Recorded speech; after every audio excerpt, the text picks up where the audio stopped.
आऊज़ बिल्लाहि मिनश शैतानिर रजीम बिस्मिल्लाहिर्रहमानिर रहीम। शुरू अल्लाह के नाम से जो बड़ा मेहरबान निहायत रहम करने वाला है। लाखों करोड़ों दरूदो सलाम हो कमली वाले आका मोहम्मद मुस्तफ़ा सल्लल्लाहु अलैहि वसल्लम पर, जो खातमुन नबीयीन हैं, जो खातमुल मुरसलीन हैं, कि जिनके बाद ना कोई नबी है ना कोई रसूल है। लाखों करोड़ों दरूदो सलाम हो आले बैत पर।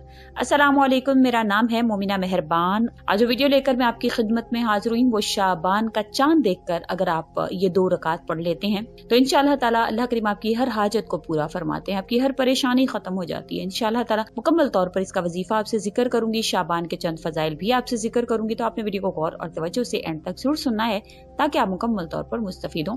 वीडियो जिक्र करने से पहले मैं रिक्वेस्ट करना चाहूंगी कि अगर आप मेरे चैनल पर नए हैं या मुझे पहली मर्तबा सुन रहे हैं तो मेरे चैनल को सब्सक्राइब जरूर कर दें, और मजीद अपडेट चाहते हैं तो सब्सक्राइब के बटन के साथ जो बेल नोटिफिकेशन का बटन है उसको भी जरूर ऑन कर दें। शाबानुल मुअज्जम इस्लामी साल के 8वें महीने का नाम है, जो बड़ी फजीलत और बरकत वाला महीना है। हदीस मुबारका में इस मुबारक महीना की फजीलत का बहुत ज्यादा जिक्र हुआ है। तो आपने रमजान मुबारक का चांद देखने के बाद आपको भी यही चाहिए कि जिस तरह से नबी करीम सल्लल्लाहु अलैहि वसल्लम का मामूल रहा, सहाबा का मामूल रहा, आपने इसी महीना में ज़कात निकाल देनी है ताकि जब रोजों का महीना आए तो जो गरीब लोग हैं वो अच्छे से अच्छा खा सकें और अल्लाह करीम उसकी जो है वो बरकत, क्योंकि रमजान मुबारक अमवाल के बढ़ने का महीना है। जब पहले से इंशाल्लाह ज़कात निकालेंगे तो अल्लाह करीम 700 गुना करके आपको लौटाएंगे। शाबानुल मुअज्जम का जब चांद नजर आ जाए तो आपने इंशाअल्लाह ताला 2 रकत नफिल पढ़ने हैं, जो कि हजरत खिज़र अलैहिस्सलातु वस्सलाम के बतलाए हुए अमल हैं। खिज़र अलैहिस्सलातु वस्सलाम के सिखाए हुए 2 रकत नफिल हैं। इसके हवाले से हजरत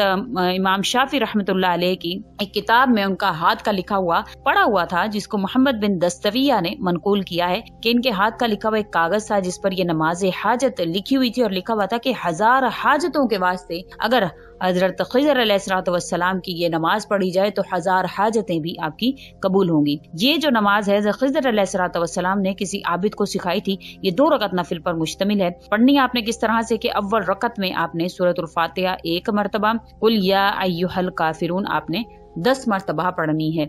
सूरतुल फातिहा 1 मरतबा यानी पहली रकत में, और कुल या अय्युहल काफिरून यानी सूरतुल काफिरून आपने 10 मरतबा पढ़नी है, और दूसरी रकत में सूरतुल फातिहा आपने 1 मरतबा पढ़नी है, और कुल हुवल्लाहु अहद आपने 11 मरतबा पढ़नी है। फिर आपने सलाम फेर कर सजदे में चले जाना है, और 10 मरतबा आपने दुरूद शरीफ यानी दुरूद इब्राहिमी पढ़ना है, और 10 मरतबा सुबहानल्लाहि वल्हम्दुलिल्लाहि वला इलाहा इल्लल्लाहु वल्लाहु अकबर वला हौला वला कुव्वता इल्ला बिल्लाहिल अलिय्यिल अज़ीम पढ़ना है, यानी कि ये तीसरा कलिमा है। इसको भी आपने 10 मरतबा पढ़ना है। फिर उसके बाद 10 मरतबा आपने रब्बना आतिना फिद दुनिया हसनतुम व फिल आखिरती हसनतुम वकिना अज़ाबन नार, ये आपने 10 मरतबा पढ़ना है। फिर सजदे की हालत में ही आपने अपनी हाजत को तलब करना है, जो भी आपकी हाजत है, जितनी भी हाजत है। इसके हवाले से फरमाया गया है, अबुल कासिम फरमाते हैं, हकीम अबुल कासिम के मैंने इस आबिद के पास कासिद को भेजा कि मुझे भी ये नमाज सिखाए। इन्होंने बता दी, मैंने पढ़कर इल्म हिकमत की दुआ की, अल्लाह ताला ने अता फरमाई। उसके बाद 1000 हाजतें मेरी इस दुआ से, इन नमाज हाजत अल्लाह करीम ने पूरी फरमाई है। हकीम ममदू फरमाते हैं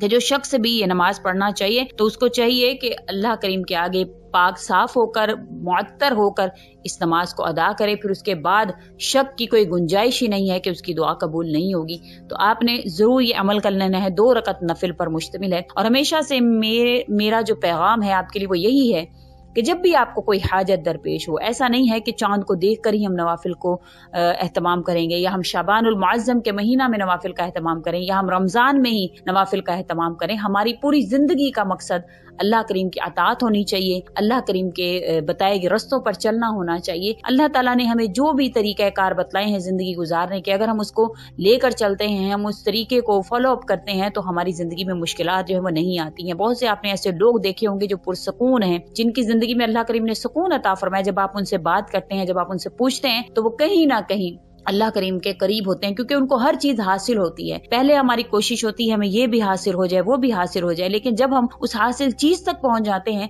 फिर हमारी रूह को तलाश होती है सुकून की। लेकिन अगर आप सुकून की पहले से तलाश कर लेते हैं, आप नमाजों की तरफ आपका ज्यादा से ज्यादा ध्यान होता है, अल्लाह की इबादत की तरफ ज्यादा से ज्यादा ध्यान होता है, तो फिर आपको अल्लाह करीम कामयाबियों के रास्ते पर ले जाते हैं। कुछ लोग कामयाबी के बाद सुकून तलाश करते हैं, कुछ सुकून के बाद कामयाबी तक पहुंच जाते हैं। पहुंचना तो हमने इंशाल्लाह कामयाबी की तरफ है ही है। तो अगर हम पहले अल्लाह के रास्ते को इख्तियार करते हैं तो अल्लाह ताला को ये बात बड़ी पसंद आती है कि ये बंदा जो है वो हर जरूरत से पहले مجھے کو یاد کرتا ہے، مجھے کو جو ہے وہ پکارتا ہے، تو یہ اللہ کریم کو وہ بندہ بڑا ہی پیارا لگتا ہے جب مصیبت میں گھر کر آپ ہر چیز سے دوچار ہو کر اللہ کی بارگاہ میں پہنچ جاتے ہیں اور آپ کو اور کوئی سہارا نظر نہیں آتا، تو یہ ہمارے جو ہے وہ اللہ کریم کے نزدیک ہمارا امتحان کامیابی کی سب سے بڑی نشانی ہے کہ ہمیں ہر مصیبت، ہر پریشانی میں صرف اور صرف اللہ یاد آئے، ہمیں دوسروں کی طرف ہماری نگاہیں نہ اٹھیں، ہماری نگاہ اٹھے تو صرف اور صرف اللہ کی طرف، اور اللہ کریم ہر مومن مسلمان کو اللہ تعالیٰ یہ توفیق دیں کہ وہ اللہ تعالیٰ سے اس کا ایسا تعلق قائم ہو جائے کہ وہ اللہ کو پکارے اور اللہ کریم اس کی مدد کر دیں، اور یہ تعلق ہمارا تبھی قائم ہوگا جب ہمارے دل، ہماری روح، ہمارا جو جسم ہے وہ شرک سے پاک ہو جائے، جب ہم صرف اور صرف اللہ کو اپنا قادر مطلق، اپنا مشکل کشا، اپنا حاجت روا سمجھنے لگ جائیں گے، تو انشاءاللہ تعالی ہماری مدد، ہماری نصرت اسی طرح سے ہوگی جس طرح سے اللہ کریم صحابہ کرام کی مدد فرمایا کرتے تھے، جس طرح سے نبی کریم صلی اللہ علیہ وسلم کے دور میں اللہ کریم مدد فرماتے تھے، کیونکہ ان کا یقین کامل تھا۔ آج ہم کیوں بھٹکے مارے پھر رہے ہیں؟ کیونکہ ہمارا یقین کامل نہیں ہے، ہمیں اللہ کی ذات پر وہ یقین نہیں ہے جو ہمیں ہونا چاہیے۔ حضرت انس بن مالک رضی اللہ تعالیٰ عنہ سے مروی ہے کہ نبی کریم صلی اللہ علیہ وسلم نے ارشاد فرمایا ہے کہ رجب کا شرف اور فضیلت باقی مہینوں پر ایسا ہے جیسے دوسرے کلاموں پر قرآن پاک کی فضیلت، اور تمام مہینوں پر شعبان کی فضیلت ایسی ہے جیسی تمام انبیاء کرام پر میری فضیلت ہے، اور دوسرے مہینوں پر رمضان المبارک کی فضیلت ایسی ہے جیسے تمام کائنات پر اللہ تعالیٰ کی فضیلت ہے۔ شعبان المعظم کے مہینہ کی فضیلت کے بارے میں حضرت ابو ہریرہ رضی اللہ تعالیٰ عنہ سے روایت ہے کہ نبی کریم صلی اللہ علیہ وسلم نے ارشاد فرمایا کہ رجب اور رمضان کے درمیان میں شعبان کا مہینہ ہے، لوگ اس کی طرف سے غفلت کرتے ہیں، حالانکہ اس ماہ میں بندوں کے اعمال اللہ تعالیٰ کی بارگاہ اقدس میں پیش کیے جاتے ہیں، اس لیے میں پسند کرتا ہوں کہ میرے اعمال اللہ کے حضور اس طرح پیش ہوں کہ میرا روزہ ہو۔ حضرت ابو امامہ باہلی رضی اللہ تعالیٰ عنہ سے مروی ہے نبی کریم صلی اللہ علیہ وسلم کا ارشاد مبارک ہے، جب شعبان کا مہینہ آ جائے تو اپنے جسموں کو پاکیزہ رکھو اور اس مہینہ میں اپنی نیتیں اچھی رکھو اور انہیں خوبصورت بناؤ۔ جب شعبان المعظم کا چاند نظر آ جائے تو آپ نے حضور اقدس صلی اللہ علیہ وسلم کا مطابق جو آپ صلی اللہ علیہ وسلم نے جس طرح سے تلقین فرمائی آپ کو بھی اسی طرح سے کرنا چاہیے۔ انس بن مالک رضی اللہ تعالیٰ عنہ سے مروی ہے کہ نبی کریم صلی اللہ علیہ وسلم کے صحابہ کرام رضوان اللہ علیہم اجمعین جب شعبان کا چاند دیکھتے تھے تو قرآن کریم کی تلاوت میں مشغول ہو جاتے اور مسلمان اپنے اموال کی زکوٰۃ نکالتے تاکہ مسکین اور غریب مسلمانوں میں روزہ رکھنے کی سخت پیدا ہو جائے۔ حکام قیدیوں کو طلب کرتے، جن پر حد قائم ہونا ہوتی ان پر حد قائم کرتے، باقی مجرموں کو آزاد کر دیتے۔ سوداگر اپنے قرضے ادا کرتے، دوسروں سے اپنا قرضہ وصول کر لیتے۔ جب رمضان مبارک کا چاند نظر آتا تو تمام دنیاوی کاموں سے فارغ ہو جاتے تھے۔